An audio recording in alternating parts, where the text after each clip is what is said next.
qisadani Ciraaq ayay ka dhacday laba dhalinyaro oo saaxiibo ah iskuna dhacay waanu iman doonaa qisada faafahinteeda ugu horeyn aan soo dhaweyno saaxiibada dacwaha Usama aan soo wada dhaweyno dhamaantiinba maya anigu marnaba horta ismaan lahayn waxyeelo u geysay isaga ama dhibaato laakiin sida way iga dhacdayo dhibaatada way iga noqotay marka saaxiibkii aad buu qaali igu ahaa aniga walaalkayo kalan ka dhigan jiray xataa aad ayuu qaali igu ahaa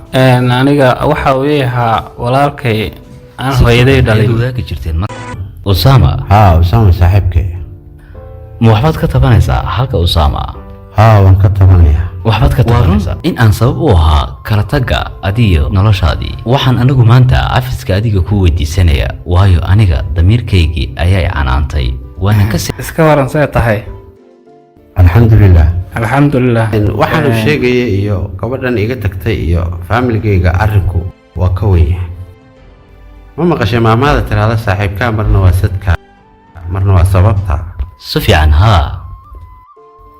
anigu Usama 6 sanadood u dambeysay maxaan oran karaa wuxuu ahaa walaalkay aan hooyaday dhalin